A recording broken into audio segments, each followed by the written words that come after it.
اس لیے وہ اپنے قریب روشنی دیکھ کر گھبرا اٹھا۔ زیما نے ٹارچ کی تیز روشنی اس کی آنکھوں میں ڈالی تو وہ تکلیف سے تڑپ کر رہ گیا۔ وہ زمین پر الٹ کر دونوں ہاتھ اپنی آنکھوں پر رکھے روشنی سے بچنے کی ناکام کوشش کرتا رہا۔ جب تکلیف اس کی برداشت سے باہر ہو گئی تو وہ عاجزی و انکساری سے زیما کی منت و سماجت کرنے لگا کہ وہ اس عذاب کو ختم کر دے۔ زیما نے روشنی بند کرنے کے لیے یہ شرط رکھی کہ اگر وہ خاموشی کے ساتھ اس کی بل میں باہر نکل جائے اور آئندہ کسی بھی چوہے کی بل میں داخل نہ ہو تو وہ اس کی جان بخش سکتی ہے، ورنہ وہ اسے تیز روشنی میں ہی جلا ڈالے گی۔ لال بجکڑ نے فوراً شرط مان لی اور زیما نے ٹارچ کی روشنی اس کی آنکھوں سے ہٹا لی۔ جان بچنے پر لال بجکڑ نے فوراً ہی باہر کی طرف دوڑ لگا دی۔ زیما کو جب اطمینان ہو گیا کہ لال بجکڑ واقعی وہاں سے جا چکا ہے تو وہ ٹارچ کو بند کر کے اندر کی طرف چل دی۔ جو ہی وہ اپنے کمرے میں پہنچی تو اس کا سر چکرا کر رہ گیا، کیونکہ وہاں عجیب سا جانور ارغوانی رنگ کا گاؤن پہنے زیما کی کرسی پر بیٹھا ہوا تھا۔ زیما اس کی صورت نہیں دیکھ سکتی تھی کیونکہ اس کی پیٹھ اس کی طرف تھی۔ جب وہ اس کے قریب پہنچی تو اس جانور نے گردن موڑ کر اس کی طرف دیکھا۔ اس کا حلیہ دیکھ کر زیما کو اندازے لگانے میں دیر نہ لگی کہ وہ کچھوا ہی ہو سکتا ہے۔ کچھوے نے زیما کو دیکھ کر دانت نکال دیے۔ زیما نے اس سے سوال جواب کرنا ضروری نہیں سمجھا۔ وہ سیدھی باورچی خانے میں چلی آئی اور اپنی فریج میں سے 2 موٹے موٹے سرخ بیر نکالے۔ بیروں کو تشت میں رکھ کر وہ کچھوے کے پاس چلی آئی۔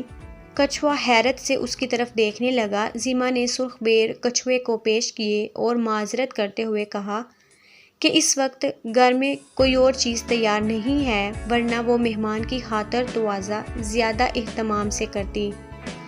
کچھوے نے شکریہ ادا کیے بغیر دونوں سرخ بیر اٹھائے اور ایک ایک کر کے منہ میں ڈال لیے۔ بیروں کا گودا بڑا رسیلا اور میٹھا تھا۔ کچھوا زیما کی خدمت سے بڑا خوش ہوا اور سوچنے لگا کہ وہ اب یہیں رہے گا، کم از کم میٹھے بیر تو کھانے کو ملیں گے۔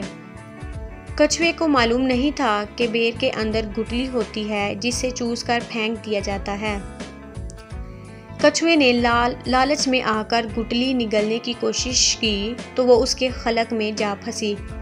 پھر کیا تھا؟ کچھوا تکلیف سے بلبلا اٹھا۔ زیما کی ترکیب کارگر ثابت ہوئی تھی۔ زیما نے فوراً ہمدردی جتائی اور اس کی کمر پر ہاتھ مارے تاکہ گٹلی نکل جائے، مگر کوئی فائدہ نہ ہو پایا۔ اس سے نہ تو بولا جا رہا تھا اور نہ ہی صحیح طرح سے سانس لی جا رہی تھی۔ کچھ ہی دیر بعد کچھوے کو سانس لینا دشوار ہو گیا۔ زیما یہ دیکھ کر بڑی پریشان ہوئی کہ اگر کچھوا اس کی بل میں ہی مر گیا تو اسے کون اٹھا کر باہر لے جائے گا۔ اچانک اس کے ذہن میں ترکیب آئی۔ اس نے کچھوے کو کہا کہ وہ فوراً ڈاکٹر کے پاس چلا جائے تو وہ اس کی کچھ مدد کر سکتا ہے۔ کچھوا تکلیف سے نہایت پریشان تھا۔ اس نے بامشکل اشارے سے ڈاکٹر کے بارے میں پوچھا تو زیما نے فوراً اسے راستہ سمجھا دیا۔ کچھوا گرتا پڑتا اٹھتا اور اس کے بتائے ہوئے راستے کی طرف بڑھ گیا۔ اس نے دونوں ہاتھوں سے اپنا خلق تھام رکھا تھا۔ زیما اس کے پیچھے پیچھے چلی آئی۔ راستہ بڑا خراب تھا، ہر طرف کیچڑ پھیلا ہوا تھا۔ کچھوا اس سے بے خبر اپنی تکلیف کی شدت میں آگے بڑھتا چلا گیا۔ زیما کیچڑ کے شروع میں ہی رک گئی تھی۔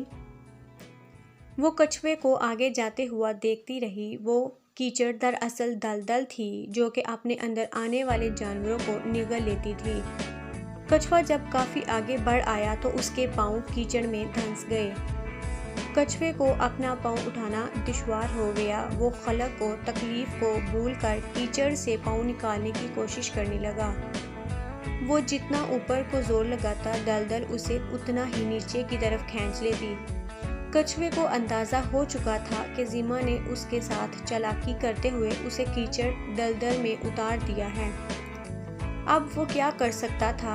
ایک طرف سرخ بیر کی گٹلی خلق میں پھنسی ہوئی اذیت پہنچا رہی تھی تو دوسری طرف دلدل آہستہ آہستہ اس کے جسم کو نگلتی جا رہی تھی۔ زیما خاموشی سے کچھوے کو دلدل میں ڈوبتا ہوا دیکھتی رہی۔ جب کچھوا دلدل میں بالکل غائب ہو گیا تو اس نے شکر ادا کیا اور واپس اپنے گھر لوٹ آئی۔ کچھوے سے سب کی جان چھوٹ چکی تھی۔ برسات کا موسم بھی ختم ہو چکا تھا۔ تیز دھوپ ہر طرف پھیل گئی تھی۔ کیڑے مکوڑوں اور جانوروں کا آمد کا سلسلہ بھی رک چکا تھا۔ زیما نے محفوظ خوراک اور دھوپ لگوانے کا سوچا تاکہ اس میں سے برساتی نمی ختم ہو جائے۔